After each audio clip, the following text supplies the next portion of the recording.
Hi friends, good morning. இது உங்கள் top IAS academy. நாம் இன்னைக்கு செப்டம்பர் 20, 21 மற்றும் 22 ஆகிய 3 தினங்களுக்கான நடப்பு நிகழ்வுகள் பார்க்க இருக்கிறோம். வழக்கம் போல் இன்றைய நடப்புன்னு கவனமாக பாருங்கள், நோட்ஸ் எடுத்துக்கிடுங்க. ஈவினிங்கில் நடைபெறக்கூடிய டெய்லி கரண்ட் அஃபேர்ஸில் மறக்காமல் கலந்துக்கிடுங்க. தேர்வானது டெலகிராம் ஆப்பில் நம்மளுடைய டாப் ஐஏஎஸ் அகாடமி அப்படிங்கிற சேனல் நடைபெறும். இது வரைக்கும் யார் நம்மளுடைய சேனலில் ஜாயின் பண்ணாமல் இருந்தீங்கன்னு சொன்னால் உங்களுடைய மொபைல் ஃபோனில் டெலகிராம் ஆப் இன்ஸ்டால் பண்ணி மறக்காமல் சர்ச் பாக்ஸில் டாப் ஐஏஎஸ் அகாடமின்னு சர்ச் பண்ணிங்கன்னு சொன்னால் நம்முடைய குரூப்பில் ஈஸியாக ஜாயின் பண்ணிக்கலாம். கரண்ட் அஃபேர்ஸ் தேர்வு மட்டும் இல்லாமல் நம்ம அகாடமி சார்பில் நடத்தப்படக்கூடிய இதர தேர்வுகளையும் இதர தகவல்களையும் நீங்கள் அறிந்து கொள்ளலாம். ரைட், நாம் இன்றைய நடப்பு நிகழ்வுகளில் முதல்ல பார்க்கக்கூடிய புத்துணர்ச்சி வாக்கியம் பார்த்தீங்கன்னு சொன்னால், சாதிக்க போராடும் வேளையில் முயற்சி வீண் என பேசுவார்கள். சரிங்களா, நம்ம ஒரு விஷயத்தை செய்வதற்காக முயற்சிகளில் ஈடுபட்டிருக்கும் போது அந்த விஷயத்தை என்ன சொல்லுவாங்க, அது வீணான ஒரு விஷயம்ங்க அப்படின்னு சொல்லுவாங்க. ஆனால் அதே விஷயத்தில் நம்ம வெற்றி பெற்றுட்டோம் அப்படின்னு சொன்னால், நாம் யார் நம்மளை பார்த்து வீணான வேலை பார்க்குறாங்கன்னு சொல்கிறாங்களோ அவங்களே என்ன சொல்லுவாங்கன்னு சொன்னால் அதைத்தான் விடாமுயற்சின்னு சொல்லுவாங்க. சரிங்களா, வீணான வேலை எப்படியா மாறிடும் அப்படின்னு சொன்னால் விடாமுயற்சியாக மாறிவிடுகிறது. அதனால் யாரும் நம்மளை பார்த்து வீணான வேலைன்னு சொன்னாங்க அப்படின்னு சொன்னால் இல்லை, அது நம்மளுடைய விடாமுயற்சி தான். அதை நம்ம தொடர்ந்து செஞ்சோம் அப்படின்னு சொன்னால் கண்டிப்பாக என்ன பண்ணும் அப்படின்னு சொன்னால் வெற்றியாளர்களாக மாறும். சரிங்களா, சாதிக்க போராடும் வேளையில் முயற்சி வீணென பேசுவார்கள், ஆனால் வெற்றி கிட்டியதும் அதுவே விடாமுயற்சி என உலகம் பேசும். சரிங்களா, ரைட். நாம் இந்த நடப்புகளும் முதல்ல ஒரு சில டேஸ் பார்க்க இருக்கிறோம். இல்லை, செப்டம்பர் 20 அனுசரிக்கப்படக்கூடிய தினம் என்ன அப்படின்னு சொன்னால் வேர்ல்டு கிளீனப் டே. சரிங்களா, அதாவது உலக சுகாதார தினம் நாம் எடுத்துக்கலாம், தூய்மைக்கான தினம் நாம் எடுத்துக்கலாம். நீங்கள் ஹெல்த் அப்படி பேராதீங்க, இது தூய்மைக்கான தினம் எழுதிக்கலாம்.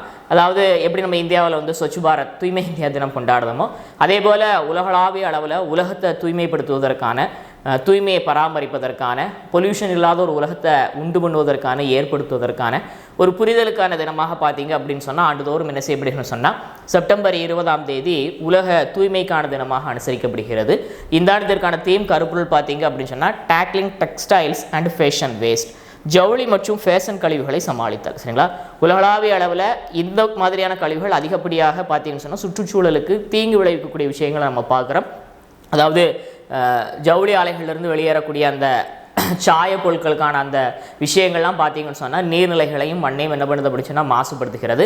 அந்த அடிப்படையில் அந்த மாதிரியான கழிவுகளை சரியான முறையில் கையாள்வது குறித்த புரிதலுக்காக இந்த ஆண்டு என்ன செய்யப்பட்டிருக்கு அப்படின்னு சொன்னால் இந்த தீம் வடிவமைக்கப்பட்டிருக்கிறது அப்படிங்கிறத முதல் விஷயமாக நாம் பார்க்குறோம். சரிங்களா, முதல் நாம் தெரிந்து கொள்ளக்கூடிய தகவல், ஆண்டுதோறும் செப்டம்பர் 20 உலகளாவிய அளவில் மக்களுக்கு மத்தியிலும் உலக நாடுகளுக்கு மத்தியிலையும் பார்த்தீங்க அப்படின்னு சொன்னால் தூய்மையை சுகாதாரத்தை பேணுவதற்கான வேர்ல்டு கிளீனப் டே அனுசரிக்கப்படுகிறது அப்படிங்கிறத பார்த்தோம். இந்த ஆண்டிற்கான தீம் பார்த்தீங்கன்னு சொன்னால் tackling textiles and fashion waste. சரிங்களா, அதே போல் பார்த்தீங்கன்னு சொன்னால் ஒவ்வொரு ஆண்டும் செப்டம்பர் மாதத்தினுடைய 3வது சனிக்கிழமை இன்டர்நேஷ்னல் கோஸ்டல் கிளீனப் டேயாக அனுசரிக்கப்படுகிறது. அந்த அடிப்படையில் இந்த ஆண்டு செப்டம்பர் 20 தினம் கடைபிடிக்கப்பட்டது அப்படிங்கிறத பார்க்குறோம். அதாவது உலக கடற்கரைகளை தூய்மைப்படுத்துவதற்கான தினம். சரிங்களா, இன்றைக்கி கடற்கரை நம்ம எந்த அளவுக்கு மாசுபடுத்தி வச்சுருக்கோம் அப்படிங்கிறது நமக்கு நன்றாகவே தெரியும். ஒரு விடுமுறை நாட்களில் கூட்டமாக மக்கள் கடற்கரையை பயன்படுத்துகிறாங்க, கடற்கரைக்கு வராங்க, போகிறாங்க, ஜாலியாக இருக்கிறாங்க. ஆனால் அவங்க கலைந்து சென்றதுக்கப்புறம் மறுநாள் நம்ம பார்த்தோம் அப்படின்னு சொன்னால் அந்த கடற்கரை எவ்வளோ குப்பையும் கூலமாக காட்சியளிக்கிறது அப்படின்னா அது ஒரு பெரிய மாசுபாடு தான். அந்த அடிப்படையில் கடற்கரை ஓரங்களை மற்றும் கடலை தூய்மையாக பராமரிப்பதற்கான அது குறித்த புரிதலுக்கான விழிப்புணர்வுக்கான தினமாக ஆண்டுதோறும் செப்டம்பர் 3வது சனிக்கிழமை பார்த்தீங்கன்னு சொன்னால் சர்வதேச கடற்கரை தூய்மை தினம் அனுசரிக்கப்படுகிறது. அந்த அடிப்படையில் இந்த ஆண்டிற்கான தீம் கருப்பொருள் பார்த்தீங்க அப்படின்னு சொன்னால் சி த சேஞ்ச், கடல் மாற்றம் அப்படிங்கிறது இந்த ஆண்டு தினத்திற்கான கருப்பொருளாக அமைந்திருக்கிறது அப்படிங்கிறத பார்க்கணும். அதாவது ஒவ்வொரு ஆண்டும் செப்டம்பர் மாதத்தினுடைய 3வது சனிக்கிழமை கடற்கரைகளை தூய்மையாக பராமரிப்பது குறித்த புரிதலுக்கான விழிப்புணர்வு தினமாக சர்வதேச கடற்கரை தூய்மை தினம் அனுசரிக்கப்படுகிறது அப்படிங்கிறத பார்த்தோம். இந்த ஆண்டு இதற்கான தீம் கருப்பொருள் என்ன அப்படின்னு சொன்னால் சேஞ்ச், சி த சேஞ்ச். இந்த ஆண்டு இந்த தினம் செப்டம்பர் 20 அனுசரிக்கப்பட்டது அப்படிங்கிறத பார்க்கணும். சரிங்களா, அதே போல் பார்த்தீங்கன்னு சொன்னால் உலகளாவிய அளவில் அழிவினுடைய விளிம்பில் இருக்கக்கூடிய ஒரு உயிரினம் என்ன அப்படின்னு சொன்னால் ரெட் பாண்டா. சரிங்களா, பாண்டா கரைகள் நம்ம கேள்விப்பட்டிருக்கோம். அதில் ஒரு வகை தான் என்ன அப்படின்னு சொன்னால் ரெட் பாண்டா. அதிகபட்சம் பார்த்தீங்கன்னு சொன்னால் பூனையை விட சற்று உயரத்தில் காணப்படக்கூடிய ஒரு அரிய வகை விலங்கினம் அது. இந்தியாவை பொறுத்த வரைக்கும் இமயமலை மற்றும் சீனாவினுடைய பனிபடர்ந்த பகுதிகள் என்ன செய்கிறது அப்படின்னு சொன்னால் இந்த ரெட் பாண்டா இனம் காணப்படுகிறது. அது அழியக்கூடிய அதனுடைய வாழ்விடம் சுருங்கி வருவதன் காரணமாக, வேட்டையாடப்படுவதன் காரணமாக அது என்ன செய்ய அப்படின்னு சொன்னால் அதனுடைய எண்ணிக்கை குறைந்து வருகிறது. அந்த அடிப்படையில் அந்த அரிய இனத்தை பாதுகாப்பதற்காக ஆண்டுதோறும் செப்டம்பர் மாதத்தினுடைய 3வது சனிக்கிழமை ரெட் பாண்டா டேயாக அனுசரிக்கப்படுகிறது. இந்த ஆண்டு செப்டம்பர் 20 அனுசரிக்கப்பட்டது அப்படிங்கிறத பார்த்தோம். இந்த ஆண்டிற்கான தீம் பார்த்தீங்கன்னு சொன்னால் empowering the future of red panda conservation. சரிங்களா, சிவப்பு பாண்டா பாதுகாப்பின் எதிர்காலத்தை மேம்படுத்தல் அப்படிங்கிறது இந்த ஆண்டிற்கான கருப்பொருளாக அமைந்திருக்கிறது அப்படிங்கிறத பார்க்கும். உலகளாவிய அளவில் காணப்படக்கூடிய குறிப்பாக இந்தியாவினுடைய இமயமலை மற்றும் சீனாவினுடைய பனிபடர்ந்த பகுதிகளில் காணப்படக்கூடிய ரொம்ப அரிய வகை உயிரினமான தாவரங்களை உண்ணக்கூடிய உயிரினமான ரெட் பாண்டாவை பாதுகாப்பது குறித்த புரிதலுக்கான தினம் ஆண்டுதோறும் செப்டம்பர் 3வது சனிக்கிழமை அனுசரிக்கப்படுகிறது அப்படிங்கிறத பார்த்தோம். இந்த ஆண்டு செப்டம்பர் 20 அனுசரிக்கப்படுது அப்படிங்கிறத பார்த்தோம். இந்த ஆண்டிற்கான தீம் பார்த்தீங்கன்னு சொன்னால் empowering the future of red panda conservation. சரிங்களா, அடுத்த பகுதி தகவல் பார்த்தீங்கன்னு சொன்னால் இன்டர்நேஷனல் டே ஆஃப் பீஸ். சரிங்களா, சர்வதேச அமைதி. இன்னைக்கு உலகம் விரும்பக்கூடிய ஒரு முக்கியமான விஷயம் என்ன அப்படின்னு சொன்னால் அமைதி தான். ஆனால் இன்றைக்கி உலகினுடைய வெவ்வேறு பகுதிகளில் பார்த்தீங்கன்னு சொன்னால் அமைதி இல்லாத ஒரு சூழல் தான் நிலவுகிறது. உலக நாடுகளுக்கு இடையே சண்டை, போர் என்ன அமெரிக்கா ரஷ்யா போர் தொடங்கி 4ஆம் ஆண்டு நோக்கி போய்கிட்டு இருக்குது. பாலஸ்தீனம் இஸ்ரேலுக்கு இடையே பார்த்தீங்கன்னு சொன்னால் தினந்தோறும் பிரச்சனைகள். 65,000க்கும் மேற்பட்ட நபர்கள் படுகொலை செய்யப்பட்டிருக்கிறாங்க, மரணம் அடைஞ்சிருக்கிறாங்க. இன்னும் வெவ்வேறு உலக நாடுகளில் உள்நாட்டு கலவரம், பிரச்சனை, குழப்பம், இளம் தலைமுறையினுடைய ஊழலுக்கு எதிரான போராட்டம் சொல்லி இந்த உலகம் பார்த்தீங்கன்னு சொன்னால் ஒரு அமைதி இல்லாத ஒரு சூழல் தான் சந்தித்து வருகிறது. இத்தகைய சூழல்களிலிருந்து மாறி உலக நாடுகளுக்கு இடையே அமைதியை, மக்களுக்கு மத்தியில் ஒரு அமைதி ஏற்படுத்துவதற்கான ஒரு சர்வதேச தினமாகத்தான் பார்த்தீங்கன்னு சொன்னால் ஆண்டுதோறும் இந்த செப்டம்பர் 21ஆம் தேதி சர்வதேச அமைதி தினமாக அனுசரிக்கப்படுகிறது. இந்த ஆண்டிற்கான தீம் கருப்பொருள் பார்த்தீங்கன்னு சொன்னால் act now for a peaceful world. அமைதியான உலகத்திற்காக இப்போதே செயல்படுங்கள் அப்படிங்கிறது இந்த ஆண்டிற்கான கருப்பொருளாக அமைந்திருக்கிறது அப்படிங்கிறத நாம் இந்த இடத்துல பார்க்கலாங்க. இப்போ ஒவ்வொரு ஆண்டும் செப்டம்பர் 21ஆம் தேதி உலகளாவிய அளவில் உலக நாடுகளுக்கு மத்தியில், மக்களுக்கு மத்தியில் அமைதியை ஏற்படுத்துவதற்காக இன்டர்நேஷனல் டே ஆஃப் பீஸ் அனுசரிக்கப்படுகிறது அப்படிங்கிறத பார்த்தோம். இந்த ஆண்டிற்கான தீம் கருப்பொருள் பார்த்தீங்க அப்படின்னு சொன்னால் act now for a peaceful world. சரிங்களா, அடுத்த பகுதி தகவல் சொன்னால் செப்டம்பர் 21 அனுசரிக்கப்படக்கூடிய மற்றும் ஒரு தினம் அல்சைமர் டே. சரிங்களா, வேர்ல்டு அல்சைமர் டே, உலக அல்சைமர் நோய் குறித்த. அல்சைமர் அப்படிங்கிறது பார்த்தீங்கன்னு சொன்னால் குறிப்பாக வயதானவங்களுக்கு ஏற்படக்கூடிய ஒரு மறதி வியாதி. சரிங்களா, ஆரம்பத்தில் சின்ன சின்ன விஷயங்கள் மறக்கும். வீட்டில் ஏதோ வச்ச பொருட்களை அவங்க மறந்து போவாங்க, தேடுவாங்க. அதுக்கடுத்து கொஞ்சம் கொஞ்சமாக பார்த்தீங்கன்னு சொன்னால் வயது கூட கூட காலம் கூட கூட தன்னை பற்றியும், தன்னுடைய உற்றார் உறவினர்களை பற்றி, தன்னுடைய மனைவி மக்களை பற்றி, குடும்பத்தினரை பற்றி எல்லாத்தையும் பற்றி மறக்கக்கூடிய ஒரு மறதியாக எது மாறுகிறது அப்படின்னு சொன்னால் அல்சைமர் மாறிவிடுகிறது. அந்த அடிப்படையில் ஆரம்பத்திலே மறதி ஏற்படுச்சு அப்படின்னு சொன்னால் அதற்கு சரியான முறையில் மருத்துவ சிகிச்சைகளை எடுத்துக்கொள்வதன் மூலமாக அல்சைமர் போன்ற பாதிப்புகளிலிருந்து நம்மளை தவிர்த்து கொள்ள முடியும். அதற்கான புரிதலுக்கான விழிப்புணர்வு தினமாக தான் என்ன செய்யப்படுகிறது சொன்னால் ஆண்டுதோறும் இந்த செப்டம்பர் 21ஆம் தேதி உலக அல்சைமர் நோய் குறித்த புரிந்துணர்வு விழிப்புணர்வு தினமாக அனுசரிக்கப்படுகிறது. இந்த ஆண்டிற்கான தீம் கருப்பொருள் பார்த்தீங்கன்னு சொன்னால் ask about dementia, ask about Alzheimer's. Dementia அப்படிங்கிறது அதனுடைய ஒரு பகுதி தான் என்ன சொல்லுவாங்க அப்படின்னு சொன்னால் இந்த அல்சைமரை சொல்கிறாங்க. அந்த அடிப்படையில் டிமென்ஷியா குறித்தும் பேசுகிறது. அதாவது மூளையில் ஏற்படக்கூடிய பாதிப்புகள் காரணமாக வரக்கூடிய அந்த மறதி, அது சம்மந்தப்பட்ட விஷயங்களை தான் டிமென்ஷியான்பாங்க. தலையில் அடிபடுறதுனால மூளைக்குள்ளே ஏற்படக்கூடிய பாதிப்புகள் குறித்த ஒரு விஷயங்கள். சரிங்களா, அந்த அடிப்படையில் டிமென்ஷியா குறித்தும் பேசுகிறது, மக்களுக்கு மத்தியில் அல்சைமர் குறித்தும் பேசி அதற்கான சரியான ஒரு விழிப்புணர்வு ஏற்படுத்துவதற்காக இந்த ஆண்டு கருப்பொருள் வடிவமைக்கப்பட்டிருக்கிறது அப்படிங்கிறத நாம் இந்த இடத்துல பார்க்கணும். சரிங்களா, ஒரு தகவல் என்னன்னு சொன்னால் பெரியவங்களுக்கு வயதான காலத்தில் ஏற்படக்கூடிய அல்சைமர் மறதி நோய் குறித்த புரிதலை, விழிப்புணர்வு ஏற்படுத்தணும் அப்படிங்கிறதற்காக ஆண்டுதோறும் செப்டம்பர் 21ஆம் தேதி வேர்ல்டு அல்சைமர் டேயாக அனுசரிக்கப்படுகிறது அப்படிங்கிறத பார்த்தோம். இந்த ஆண்டிற்கான தீம் கருப்பொருள் பார்த்தீங்க அப்படின்னு சொன்னால் ask about dementia, ask about Alzheimer. சரிங்களா, அடுத்த பகுதி தகவல் சொன்னால் செப்டம்பர் 21 அனுசரித்து மற்றும் ஒரு தினம் ஜீரோ எமிஷன் டே. சரிங்களா, அதாவது இன்னைக்கு எல்லா உலக நாடுகளும் பார்த்தீங்க அப்படின்னு சொன்னால் கார்பன் சமநிலை அடைவதற்காக தங்களுடைய நாடுகளுக்குன்னு சொல்லி ஒரு குறிப்பிட்ட வருஷத்தை ஃபிக்ஸ் பண்ணி என்ன பண்ணுறாங்க சொன்னால் அதற்காக முயற்சி செஞ்சு கொண்டுகிட்டு இருக்கிறாங்க. இந்திய பிரதமர் கூட 2070 இந்தியா வந்து பார்த்தீங்க அப்படின்னு சொன்னால் அந்த கார்பன் சுழிநிலையை சமநிலை அடைவதற்கான முயற்சிகளில் ஈடுபட்டு இருப்பதாக சொல்கிறாங்க. அந்த அடிப்படையில் சுற்றுச்சூழலுக்கு உகந்த பல்வேறு விஷயங்களை மேற்கொள்வதன் மூலமாக, அதாவது புவி வெப்பமயமாதலால் ஏற்படக்கூடிய பாதிப்புகளிலிருந்து புவியை பாதுகாப்பது, அதே போல சுற்றுச்சூழலுக்கு உகந்த பொருட்களை பயன்படுத்துவது, இது குறித்த புரிதலுக்கான விழிப்புணர்வுக்கான தினமாக தான் என்ன தினம் அனுசரிக்கப்படுகிறது சொன்னால் ஆண்டுதோறும் செப்டம்பர் 21ஆம் தேதி ஜீரோ எமிஷன் டேயாக சுழிய கார்பன் தினமாக என்ன செய்யப்படுகிறது சொன்னால் அனுசரிக்கப்படுகிறது அப்படிங்கிறத நாம் இந்த இடத்துல பார்க்கணும். சரிங்களா, அதுபோக செப்டம்பர் 22 பார்த்தீங்கன்னு சொன்னால் கார் ஃப்ரீ டே. அதாவது மக்களுக்கு மத்தியில் தங்களுடைய காரை பயன்படுத்துவதை குறைத்து கொள்வதற்கான, ஏன்னா இன்றைக்கி மக்கள் வந்து ஏதோ ஒரு பக்கத்தில் ஒரு தெருவுக்கு போனால் கூட என்ன செய்தாங்க அப்படின்னு சொன்னால் கார் எடுத்துகிட்டு போகக்கூடியவங்களாக தான் இருக்கிறாங்க. வாக்கிங் போகலாம், இல்லைனா பொது போக்குவரத்தை பயன்படுத்தலாம், இல்லை அவங்களே தங்களுக்கு ஒரு கட்டுப்பாடுகளை வைத்து வாரத்திற்கு ஒரு தினமும் 2 தினமும் என்ன பண்ணலாம் அப்படின்னு சொன்னால் தங்களுடைய காருக்கு பதிலாக பொது போக்குவரத்தை பயன்படுத்தலாம். இந்த மாதிரியான விஷயங்கள், அதாவது கார் அதிகமாக பயன்படுத்துவதன் மூலமாக அது சுற்றுச்சூழலுக்கு ஏற்படக்கூடிய பாதிப்புகள் என்ன அப்படிங்கிற நமக்கு நன்றாக தெரியும். அந்த அடிப்படையில் சுற்றுச்சூழலுக்கு உகந்த போக்குவரத்து வசதிகளை மக்கள் பயன்படுத்தணும் அப்படிங்கிற புரிதலை, விழிப்புணர்வு ஏற்படுத்துவதற்காக கார் பயன்படுத்தாத தினமாக, அது குறித்த புரிதலுக்கான விழிப்புணர்வு தினமாக இந்த செப்டம்பர் 22 அனுசரிக்கப்படுகிறது அப்படிங்கிறத பார்க்குறோம்.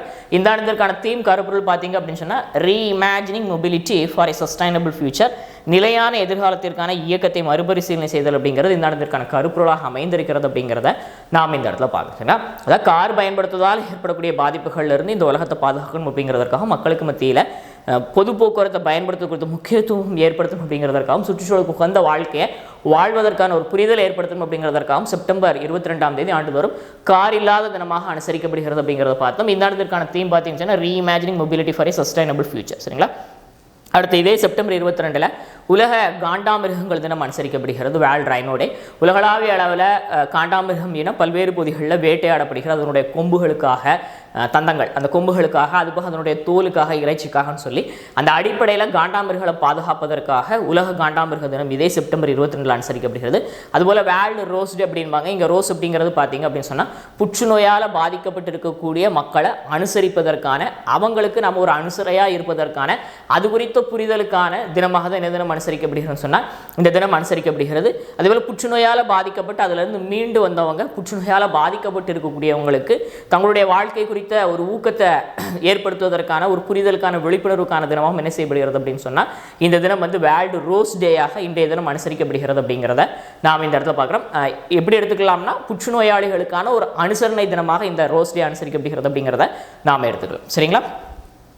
அடுத்து பார்த்தீங்கன்னு சொன்னால் தமிழ்நாடு அரசாங்கம் சார்பில் பல்வேறு விடுதலை போராட்ட வீரர்கள் மற்றும் அரசியல் தலைவர்கள் மற்றும் சமூகத்திற்கு தொண்டாற்றிய நல்லோர்களை சிறப்பு செய்வதற்காக தமிழ்நாட்டினுடைய பல்வேறு பகுதிகளில் அவருடைய சிலைகள் உருவாக்கப்பட்டு, மண்டபங்கள் உருவாக்கப்பட்டு தமிழ்நாடு அரசாங்கத்தால் திறக்கப்பட்டு வருகிறது. அந்த அடிப்படையில் பார்த்தீங்கன்னு சொன்னால் விடுதலை போராட்ட வீராங்கனைகளில் முதல் பெண் போராளியான வீரமங்கை வேலு நாச்சியார் அவர்களை சிறப்பு செய்வதற்காக தமிழ்நாடு அரசாங்கம் அவருடைய முழு உருவச் சிலை தமிழ்நாட்டில் சென்னையில் கிண்டி காந்தி மண்டப வளாகத்தில் நெசைப்பட்டு அப்படின்னு சொன்னால் உருவாக்கப்பட்டிருக்கிறது. அந்த சிலை திறப்பு விழாவில் தமிழ்நாடு முதலமைச்சர்கள் கலந்து கொண்டு சிலையை திறந்து வைத்து பெருமைப்படுத்தினார் அவர்கள் அப்படிங்கிறத நம்ம பார்க்குறோம். அது மட்டும் இல்லாமல் பார்த்தீங்க அப்படின்னு சொன்னால் அவருடைய பெயர், அதாவது வீரமங்கை வேலு நாச்சியாருடைய பெயர் வேலூரில் அமைந்திருக்கக்கூடிய காவலர் பயிற்சி பள்ளிக்கு சூட்டப்படும் அப்படிங்கிறதையும் தமிழ்நாடு முதலமைச்சர் என்ன பண்ணியிருக்காங்க சொன்னால் அறிவிப்பு வெளியிட்டிருக்கிறார் அப்படிங்கிறத நாம் இந்த இடத்துல பார்க்குறோம். சரிங்களா? ரைட். அவனை சொன்ன தகவல் என்ன அப்படின்னு சொன்னால் விடுதலை போராட்ட வரலாறுகளில் ஒரு முதலாவது பெண் விடுதலை போராளியாக ஜொலிக்கக்கூடிய தமிழ்நாட்டை சார்ந்த வீரமங்கை வேலு நாச்சியார் அவர்களுடைய திருவுருவச் சிலை, முழு உருவச் சிலை தமிழ்நாடு அரசாங்கத்தால் சென்னையில் அமைந்திருக்கக்கூடிய கிண்டி மகாத்மா காந்தி அந்த மண்டப வளாகத்தில் என்ன செய்யப்பட்டிருக்கு அப்படின்னு சொன்னால் அமைக்கப்பட்டிருக்கிறது. தமிழ்நாடு முதலமைச்சர் திரு மு.க. ஸ்டாலின் அவர்களை திறந்து வைத்தார். அந்த நிகழ்வுகளில் கலந்து கொண்டு பேசும்போது முதலமைச்சர் வேலூரில் அமைந்திருக்கக்கூடிய காவலர்களுக்கு பயிற்சி அளிக்கக்கூடிய அந்த பயிற்சி பள்ளிக்கும் வீரமங்கை வேலுநாச்சியார் பெயர் சூட்டப்படும் அப்படிங்கிற அறிவிப்பு வெளியிட்டிருக்கிறார் அப்படிங்கிறத நாம் இந்த இடத்துல பார்க்கணும். சரிங்களா? அடுத்த பகுதி தகவல்னு சொன்னால் அகழாய்வு. தமிழ்நாட்டினுடைய பல்வேறு பகுதிகளில் தமிழ்நாடு அரசாங்கம் சார்பில் சிறப்பான முறையில் அகழாய்வு பணிகள் நடத்தப்பட்டு வருகிறது. அந்த அடிப்படையில் தென்காசி மாவட்டம் வாசுதேவநல்லூர் அமைந்திருக்கக்கூடிய திருமலாபுரம். சரிங்களா?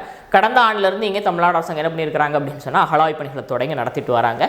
குறிப்பாக பார்த்தீங்கன்னு சொன்னால் குலசேகரப்பேரி கண்மாய் அது பக்கத்தில் சற்றேறக்குறைய ஒரு 35 ஏக்கர் பரப்பளவில் இரும்பு கால இடுகாடு காணப்படுகிறது. இந்த இடுகாட்டில் பல்வேறு வகையான விஷயங்கள் கண்டெடுக்கப்பட்டிருக்குது. அந்த அடிப்படையில் இங்கே தொடர்ச்சியாக என்ன செய்யப்பட்டு வருதுன்னு சொன்னால் அகழாய்வு பணிகள் நடத்தப்பட்டு வருகிறது. அந்த அகழாய்வில் பல ஈமத்தாளிகள் என்ன செய்யப்பட்டு சொன்னால் கண்டெடுக்கப்பட்டிருக்குது. பல்வேறு வகையான வண்ணங்களில் பல்வேறு குறியீடுகளோடு பார்த்தீங்க அப்படின்னு சொன்னால் ஈமத்தாளிகள் கண்டெடுக்கப்பட்டிருக்குது. அது மட்டும் இல்லாமல் பார்த்தீங்க அப்படின்னு சொன்னால் சுமார் 2.5 மீட்டர் நீளம் உள்ள ஒரு ஈட்டி ஒன்றும் கண்டெடுக்கப்பட்டிருக்கு அப்படிங்கிறத பார்க்குறோம். இந்த ஈட்டி இதுவரைக்கும் கண்டறியப்பட்ட ஈட்டிகளில் அந்த பகுதிகளில் மிக நீளமான ஒரு ஈட்டியாக அமைந்திருக்கிறது அப்படிங்கிறதையும் நாம் இந்த இடத்துல பார்க்கணும். இதுபோக மண்பாண்டங்கள், இரும்பு பொருட்கள்னு சொல்லி சற்றேறக்குறைய 250க்கும் மேற்பட்ட அந்த அகழாய்வு தொல்லியல் எச்சங்கள் என்ன செய்யப்படுன்னு சொன்னால் அங்கேருந்து கண்டெடுக்கப்பட்டிருக்குது. இது எல்லாமே சற்றேறக்குறைய 3000 ஆண்டுகளுக்கு முற்பட்டது அப்படின்னு சொல்லி தெரிய வந்திருக்கிறது. அதுபோக அங்கே கண்டறியப்பட்ட பொருட்கள் அடுத்த கட்ட ஆய்வுகளுக்காக அனுப்பி வைக்கப்பட்டிருக்கிறது அப்படிங்கிறதையும் நாம் இந்த இடத்துல பார்க்கலாம். சரிங்களா? ரைட். அப்போ நம்ம தெரிஞ்ச தகவல் என்ன அப்படின்னு சொன்னால் தென்காசி மாவட்டம் வாசுதேவநல்லூர் பக்கத்தில் திருமலாபுரம் அப்படிங்கக்கூடிய ஒரு கிராமம் இருக்குது. அந்த பகுதியில் பார்த்தீங்க அப்படின்னு சொன்னால் குலசேகரப்பேரி கண்மாயின்னு சொல்லி ஒரு கண்மாய் இருக்குது. அதுக்கு பக்கத்தில் சற்றேறக்குறைய 35 ஏக்கர் பரப்பளவில் இரும்பு கால இடுகாடு ஒன்று காணப்படுகிறது. அதில் தற்பொழுது அகழாய்வு பணிகள் தமிழ்நாடு அரசாங்கம் சார்பில் நடத்தப்பட்டு வருகிறது. இங்கே இரும்பு மண்பாண்டங்கள் சொல்லி சற்றேறக்குறைய ஈமத்தாளிகள் சொல்லி 250க்கும் மேற்பட்ட பொருட்கள் கண்டறியப்பட்டிருக்குது. அதில் சற்றேறக்குறைய 2.5 மீட்டர் நீளமுள்ள ஈட்டி, இரும்பு ஈட்டி என்ன செஞ்சு சொன்னால் துருப்பிடித்த நிலையில் கண்டறியப்பட்டிருக்கிறது அப்படிங்கிறத நாம் இந்த இடத்துல பார்க்குறோம். அடுத்த கட்ட அகழாய்வுகளுக்காக அந்த பொருட்கள் அனுப்பி வைக்கப்பட்டிருக்குது. இங்கே கண்டறியப்பட்ட பொருட்கள் எல்லாமே சற்றேறக்குறைய 3000 ஆண்டுகளுக்கு முற்பட்டதாக இருக்குன்னு சொல்லி தொல்லியல் ஆய்வறிஞர்கள் என்ன பண்ணுறாங்க, தெரியப்படுத்தியிருக்கிறாங்க அப்படிங்கிறதையும் நாம் இந்த இடத்துல பார்க்குறோம். சரிங்களா? அடுத்து பார்த்தீங்க அப்படின்னு சொன்னால் தமிழ்நாடு அரசாங்கம் சார்பில் பூம்புகார், அதாவது காவேரி பூம்பட்டினம் சொல்லி வரலாறுகளை நம்ம பார்த்துருப்போம். மயிலாடுதுறை மாவட்டத்தில் அமைந்திருக்கக்கூடிய அந்த பூம்புகாரில் கடலுக்கு அடியில் அகழாய்வு பணிகள் என்ன செஞ்சிருக்கோம் சொன்னால் தொடங்கி இருக்கிறது அப்படிங்கிறத நாம் இந்த இடத்துல பார்க்குறோம். அதாவது பழந்தமிழர் நாகரிகத்தினுடைய தொன்மையை கண்டுணர்வதற்காக இந்த அகழாய்வு பணிகள் தற்பொழுது தொடங்கி இருக்கிறது. இந்திய கடல்சார் பல்கலைக்கழகம் மற்றும் தமிழ்நாடு தொல்லியல் துறை இணைந்து என்ன பண்ணுறாங்க அப்படின்னு சொன்னால் இந்த அகழாய்வு பணிகளை மேற்கொண்டிருக்கிறாங்க அப்படிங்கிறத பார்க்குறோம். பேராசிரியர் கே ராஜன் தலைமையிலான குழுவினர் என்ன பண்ணுறாங்க அப்படின்னு சொன்னால் இங்கே அகழாய்வு பணிகளை தொடங்கி அடுத்த கட்ட நிகழ்வுகள் நடைபெற்று கொண்டிருக்கிறது அப்படிங்கிறதையும் நாம் இந்த இடத்துல பார்க்குறோம். சரிங்களா? எப்படி கீழடியில் பல்வேறு விஷயங்கள் கண்டறியப்பட்டதோ அதே போல் கடலுக்கடியிலையும் பார்த்தீங்கன்னு சொன்னால் நிறைய விஷயங்கள் கண்டறியப்பட இருப்பதாக முதலமைச்சர் தெரியப்படுத்தியிருக்கிறார் அப்படிங்கிறதையும் நாம் இந்த இடத்துல பார்க்குறோம். சரிங்களா? ரைட். அடுத்து நாம் பார்க்கக்கூடிய தகவல் பார்த்தீங்கன்னு சொன்னால் தனி ஆணையம். எங்கே தனி ஆணையம் எதற்கு அப்படின்னு சொன்னால் மாநில நெடுஞ்சாலைத்துறைக்குன்னு சொல்லி தனி ஆணையம் என்ன செய்யப்படும் சொன்னால் தமிழ்நாடு அரசாங்கம் சார்பில் உருவாக்கப்பட்டிருக்குது. எப்படி தேசிய அளவில் தேசிய நெடுஞ்சாலை ஆணையம் இருக்கோ அதே போல் காலதாமதமின்றி முடிவுகள் எடுப்பதற்காகவும் அடுத்த கட்ட மேற்கண்ட புதிய தொழில்நுட்பங்களை பயன்படுத்த குறித்த புரிதலை ஏற்படுத்தணும் அப்படிங்கிறதற்காகவும் தமிழ்நாடு அரசாங்கம் சார்பில் பார்த்தீங்கன்னு சொன்னால் மாநில நெடுஞ்சாலைத்துறைக்குன்னு சொல்லி தனி ஆணையம் உருவாக்கப்பட்டிருக்குது. அதற்கான லட்சினையை தமிழ்நாடு முதலமைச்சர் வெளியிட்டு அந்த ஆணையத்தை தொடங்கி வைத்திருக்கிறார் அப்படிங்கிறத பார்க்குறோம். அதுபோக இந்த ஆணையத்திற்கு பார்த்தீங்க அப்படின்னு சொன்னால் கிண்டியில் கலைஞர் நூற்றாண்டு கட்டடம் ஒன்று உருவாக்கப்பட்டிருக்குது. அந்த அலுவலகம் செயல்படுவதற்காக அதையும் தமிழ்நாடு முதலமைச்சர் திறந்து வைத்தார் அப்படிங்கிறத நாம் இந்த இடத்துல பார்க்கணும். சரிங்களா? ரைட். அப்புறம் தொண்ணூறு தகவல் என்ன சொன்னால் தமிழ்நாட்டில் சாலை சம்பந்தப்பட்ட விஷயங்கள், அந்த துறை சம்பந்தப்பட்ட விஷயங்களை அடுத்த கட்ட லெவலுக்கு கொண்டு போவதற்காக தன்னிச்சையாக முடிவுகளை காலதாமதமின்றி எடுப்பதற்காக எப்படி தேசிய நெடுஞ்சாலை துறைன்னு ஒன்று இருக்குதோ அதே போல் தமிழ்நாட்டுக்குன்னு சொல்லி மாநில நெடுஞ்சாலைத்துறை தனியாக ஒரு ஆணையம் என்ன செய்யப்படுகிறது தமிழ்நாடு அரசாங்கத்தால் உருவாக்கப்பட்டிருக்குது. அதனுடைய திறப்பு விழா நடைபெற்று அந்த திறப்பு விழாவில் தமிழ்நாடு முதலமைச்சர் கலந்து கொண்டு அதற்கான அந்த ஆணையத்திற்கான லட்சினையை வெளியிட்டு லோகோ வெளியிட்டு திறந்து வைத்தார். அதற்கான கிண்டியில் கட்டப்பட்டிருக்கக்கூடிய கலைஞர் நூற்றாண்டு கட்டடத்தையும் முதலமைச்சர் திறந்து வைத்தார் அப்படிங்கிறத நாம் இந்த இடத்துல பார்க்கணும். சரிங்களா? அடுத்து பார்த்தீங்கன்னு சொன்னால் தூத்துக்குடியில் இருக்கக்கூடிய வஉ சிதம்பரனார் துறைமுகம் இருக்கு இல்லையா, அந்த துறைமுகத்திற்கும் சிப்காட்டுக்கும் இடையே ஒரு முக்கியமான ஒப்பந்தம் கையொப்பமாக இருக்குது. எதற்காக அப்படின்னு சொன்னால் தூத்துக்குடியில் ஒரு 2 மிக முக்கியமான கப்பல் கட்டும் தளங்கள் என்ன செய்யப்படுதுன்னு சொன்னால் உருவாக்கப்பட இருக்குது, நிறுவப்பட இருக்குது. சரிங்களா? சற்றேறக்குறைய 30,000 கோடி ரூபாய் மதிப்பீட்டில் பார்த்தீங்கன்னு சொன்னால் கப்பல் கட்டும் தளங்கள் யாரெல்லாம் அது அங்கே கப்பல் கட்டும் தளங்களை உருவாக்குறதுக்காக முதலீடுகள் மேற்கொள்ள இருக்கிறாங்க அப்படின்னு சொன்னால் கொச்சின் ஷிப்யார்டு மற்றும் மசாக்கன் டாக்ஸிப் பில்டர்ஸ் நிறுவனம் இவங்க 2 பேரும் இணைந்து என்ன பண்ணுறாங்க அப்படின்னு சொன்னால் இந்த கப்பல் கட்டும் தளங்களை உருவாக்குவதற்கு ஃபண்டு கொடுக்குறாங்க. அவங்க தான் அதை உருவாக்க இருக்கிறாங்க. சற்றேறக்குறைய நேரடியாக மறைமுகம் தோராயமாக பார்த்தீங்கன்னு சொன்னால் 55,000 பேருக்கு வேலைவாய்ப்புகளை வழங்கக்கூடிய வகையில் என்ன செய்யப்பட்டிருக்கு அப்படின்னு சொன்னால் இது வடிவமைக்கப்பட்டிருக்கிறது, உருவாக்கப்பட்டிருக்கு அப்படிங்கிறத நாம் இந்த இடத்துல பார்க்குறோம். அதாவது தமிழ்நாட்டில் கப்பல் கட்டுமானத்தை ஊக்குவிப்பதற்காக என்ன செய்யப்பட்டிருக்கு அப்படின்னு சொன்னால் இந்த ஒப்பந்தங்கள் கையொப்பமாக இருக்குது அப்படிங்கிறத நாம் இந்த இடத்துல பார்க்குறோம். சரிங்களா?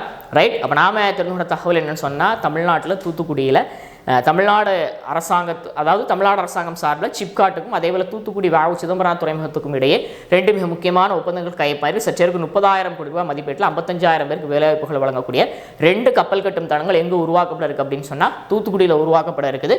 அதாவது கொச்சின் ஷிப்யார்ட் நிறுவனம் மற்றும் மசாக்கன் டாக்ஷிப் பில்டர்ஸ் நிறுவனத்திற்கு அவங்களால் என்ன செய்யப்பட இருக்குது அப்படின்னு சொன்னால் இந்த கப்பல் கட்டும் தளங்கள் கட்டமைக்கப்பட இருக்குது அப்படிங்கிறத நாம் இந்த இடத்துல பார்த்தோம். சரிங்களா? அடுத்த பார்க்கக்கூடிய தகவல் என்ன சொன்னால் 2023ஆம் ஆண்டுக்கான தாதா சாஹிப் பால்கே விருது அறிவிப்பு செய்யப்பட்டிருக்குது. இந்திய சினிமாவில் வழங்கப்படக்கூடிய உயரிய விருது என்ன அப்படின்னு சொன்னால் இந்த தாதா சாஹிப் பால்கே விருது. இந்த ஆண்டுக்கான விருது அதான் 1969ஆவது வருஷத்துலேருந்து என்ன பண்ணுறாங்க அப்படின்னு சொன்னால் இந்த விருதுகளை வழங்கிட்டு வராங்க. இந்தியாவினுடைய சினிமாவினுடைய பிதாமகனாக கொண்டாடப்படக்கூடிய தாதா சாஹிப் பால்கே அவருடைய நினைவாக இந்த விருதுகள் வழங்கப்பட்டு வருகிறது. இதற்கு முன்னால் தமிழ்நாட்டிலிருந்து சிவாஜி கணேசன், அதுபோக ரஜினிகாந்த், அதுபோக இந்திய அளவில் அமிதாப் பச்சன் போன்ற பல்வேறு நபர்கள் என்ன பண்ணியிருக்கிறாங்கன்னு சொன்னால் இந்த விருதை பெற்றிருக்கிறாங்க. இப்போ 71வது தேசிய திரைப்பட விருதுகள் வழங்கக்கூடிய நிகழ்வு நடைபெற இருக்குது. நாளைய தினம் அல்லது இன்றைய தினம் நடைபெறும். இந்த நிகழ்வுகளில் தான் பார்த்தீங்கன்னு சொன்னால் இந்த 2023ஆம் ஆண்டுக்கான இந்த தாதா சாஹிப் பால்கே விருதும் வழங்கப்பட இருக்குது. அந்த அடிப்படையில் பார்த்தீங்க அப்படின்னு சொன்னால் இந்த விருதுக்காக மலையாள நடிகர் மற்றும் இயக்குனர், திரைப்பட தயாரிப்பாளர் போன்ற பல்வேறு துறைகளில் சிறப்பாக செயல்படக்கூடிய மோகன்லால் அவர்கள் தேர்ந்தெடுக்கப்பட்டிருக்கிறார் அப்படிங்கிறத நாம் இந்த இடத்துல பார்க்கலாம். லால் சேட்டன், சரிங்களா, அவர் தேர்ந்தெடுக்கப்பட்டிருக்கிறாரு. அந்த அடிப்படையில் அவர் டெல்லியில் நடைபெறக்கூடிய நிகழ்வுகள் அவருக்கு அந்த விருது வழங்கப்பட இருக்குது. சற்றேறக்குரிய 360க்கும் மேற்பட்ட பல்வேறு மொழி திரைப்படங்களில் பார்த்தீங்க அப்படின்னு சொன்னால் மோகன்லால் நடிச்சிருக்கிறாரு. 2 தேசிய விருதுகள், அதுபோக பல 9க்கும் மேற்பட்ட மாநில விருதுகள் உட்பட நிறைய சர்வதேச விருதுகள் பெற்றிருக்கிறாரு. இந்திய அரசாங்கம் சார்பில் 2001 வருஷத்தில் பத்மஸ்ரீம், 2019 வருஷம் பத்மபூஷன் விருது வழங்கப்பட்டிருக்குது. தற்பொழுது நாட்டினுடைய உயரிய விருதான சினிமா துறைக்கான உயரிய விருதான சினிமா துறையில் அவருடைய பங்களிப்பை சிறப்பு செய்வதற்காக கௌரவப்படுத்துவதற்காக இந்திய அரசாங்கம் சார்பில் இந்த விருதுக்காக அவர் தேர்ந்தெடுக்கப்பட்டு விருது வழங்கப்பட இருக்கிறார் அப்படிங்கிறத நாம் இந்த இடத்துல பார்க்கணும். சரிங்களா? ரைட். அப்படி ஒரு தகவல் 2023 ஆண்டுக்கான தாதா சாஹேப் பால்கே விருதுக்காக மலையாள திரைப்பட நடிகர், தயாரிப்பாளர், இயக்குனர் உட்பட பன்முக திறமையாளரான மோகன்லால் அவர்கள் தேர்ந்தெடுக்கப்பட்டிருக்கிறாரு. டெல்லியில் நடைபெறக்கூடிய நிகழ்வுகளில் அவருக்கு விருது வழங்கி கௌரவிக்கப்பட இருக்கிறது அப்படிங்கிறத நாம் இந்த இடத்துல பார்த்தோம். சரிங்களா? அடுத்த பகுதி தகவல் என்ன சொன்னால், செப்டம்பர் 22ஆம் தேதியான இன்றைய தினத்திலிருந்து ஜிஎஸ்டி 2.0 இந்தியாவில் நடைமுறைக்கு வருகிறது அப்படிங்கிறத பார்க்குறோம். ஜிஎஸ்டி தொடங்கப்பட்டு சற்றேறக்குறைய 8 ஆண்டுகள் ஆகிறது. இத்தகைய சூழ்நிலையில் 4 விதமான அந்த வரி விதிப்புகளிலிருந்து 2 விதமான வரிகள் நீக்கப்பட்டிருக்குது. அதாவது 12%, 28% நீக்கப்பட்டிருக்கு. தற்போதைக்கு 5,18 இந்த 2% தான் இப்போதைக்கு நடைமுறையில் இருக்குது. இன்னையிலிருந்து, அதாவது பிரதமர் கூட சுதந்திர தினத்தில் பேசும்போது உங்களுக்கு தீபாவளி பரிசு காத்திருக்குன்னு சொன்னார். அந்த அடிப்படையில் பார்த்தீங்க அப்படின்னு சொன்னால் இன்றைய தினத்திலிருந்து என்ன நடைமுறைக்கு இருக்குன்னு சொன்னால் ஜிஎஸ்டி 2.0 நடைமுறைக்கு வந்திருக்கு. இதன் மூலமாக பொதுமக்கள் அன்றாடம் பயன்படுத்தக்கூடிய சற்றேறக்குறைய 375க்கும் மேற்பட்ட பொருட்கள் மீது வரிகள் என்ன செய்யப்பட்டு சொன்னால் குறைக்கப்பட்டிருக்கிறது அப்படிங்கிறத நாம் இந்த இடத்துல பார்க்குறோம். ஜிஎஸ்டி 2.0 பற்றி நம்ம நிறைய வகுப்புகளில் நம்ம டீட்டெயிலாக பேசியிருக்கோம். சரிங்களா? அடுத்து பார்த்தீங்கன்னு சொன்னால் அமெரிக்க அரசாங்கம் என்ன பண்ணியிருக்கிறாங்க அப்படின்னு சொன்னால் அமெரிக்காவில் பணிபுரிவதற்காக வழங்கப்படக்கூடிய H1B விசாவினுடைய கட்டணத்தை 88 லட்சமாக உயர்த்திருக்கிறாங்க அப்படிங்கிறத பார்க்கணும். இதற்கு முன்னால் அந்த கட்டணம் பார்த்தீங்கன்னு சொன்னால் 1.32 லட்சமாக இருந்தது. தற்பொழுது என்ன செய்யப்பட்டிருக்கு சொன்னால் பல மடங்கு உயர்த்தப்பட்டிருக்குது. ஆனால் இப்போ என்ன சொல்லியிருக்காங்கன்னு சொன்னால் அமெரிக்க அரசாங்கம் ஒரே ஒரு தடவை மட்டும் இந்த அமௌண்ட்டை நீங்கள் பே பண்ணி என்ன பண்ணிக்கலாம்னு சொன்னால் அந்த விசா வாங்கிட்டீங்கன்னு சொன்னால் அது எத்தனை வருஷத்துக்கு வேணால் செல்லுபடியாகும் அப்படிங்கிற மாதிரி வந்து என்ன பண்ணியிருக்கிறாங்கன்னு சொன்னால் அறிவிப்பு வெளியிட்டிருக்கிறாங்க. ஆரம்பத்தில் வந்து ஒன் இயருக்காக தான் இந்த 88 லட்சம் அப்படிங்கிற மாதிரி அறிவிப்பு செஞ்சுருந்தாங்க. ஆனால் இப்போ வந்து ஒரு தடவை மட்டும் செலுத்தினால் போதும் அப்படிங்கிற மாதிரி சொல்லியிருக்கிறாங்க. பெரும்பாலும் இங்கேருந்து வேறு நாடுகளில் இருந்து பல துறைகளில் வேலைவாய்ப்பு பெறுவதற்காக அங்கே போகக்கூடியவங்க தான் இந்த H1B விசா வாங்குவாங்க. அந்த அடிப்படையில் பார்த்தீங்க அப்படின்னு சொன்னால் ஒரு வருஷ தோராயமாக மாணவர்கள் மற்றும் இந்த பல்துறை பணியில் உள்ளவங்கன்னு சொல்லி 85,000 பேருக்கு என்ன பண்ணுவாங்கன்னு சொன்னால் H1B விசாக்கள் கொடுப்பாங்க. அந்த அடிப்படையில் இந்த விசா அப்படிங்கிறது 3 ஆண்டுகள் செல்லுபடியானது. அதற்கப்புறம் பார்த்தீங்க அப்படின்னு சொன்னால் கூட ஒரு 3 வருஷம் எக்ஸ்டெண்ட் பண்ணிக்கலாம்.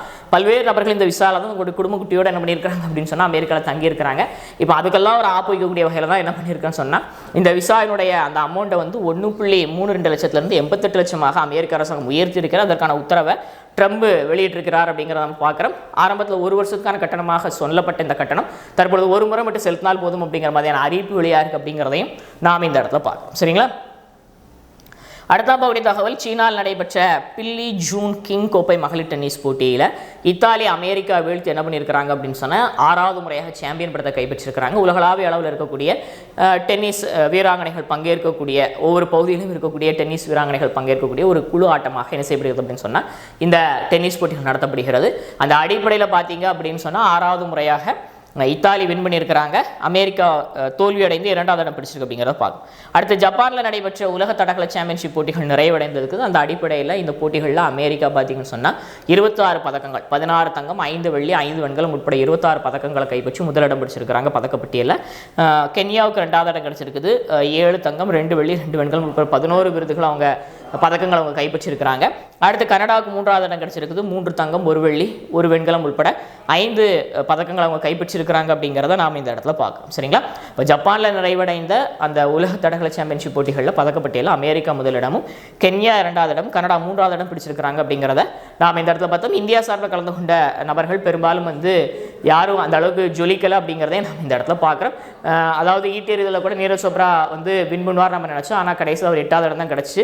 சச்சின் யாதவ் 4வது இடம் பிடிச்சார். பல்வேறு தகவல் நம்ம என்ன பண்ணியிருப்போம் அப்படின்னு சொன்னால் டிஸ்கஸ் பண்ணியிருப்போம். உங்களுக்கு ஞாபகம் இருக்கும்னு நான் நினைக்கிறேன். சரிங்களா? ரைட். இன்றைய நடப்பு நிகழ்வுகள் உங்களுக்கு பயனளிக்கக்கூடிய வகையில் இருந்தோம் நான் நினைக்கிறேன். இந்த வீடியோ உங்களுக்கு பிடிச்சுன்னு சொன்னால் லைக் பண்ணுங்கள், ஷேர் பண்ணுங்கள், சப்ஸ்கிரைப் பண்ணுங்கள். மறக்காமல் ஈவினிங்கில் நடைபெறக்கூடிய டெய்லி கன்வெர்டர்ஸில் கலந்துக்கிடுங்க. உங்களது வேல்யூபிள் கமெண்ட்ஸை கமெண்ட் பாக்ஸில் பதிவிடுங்க. தேங்க்யூ.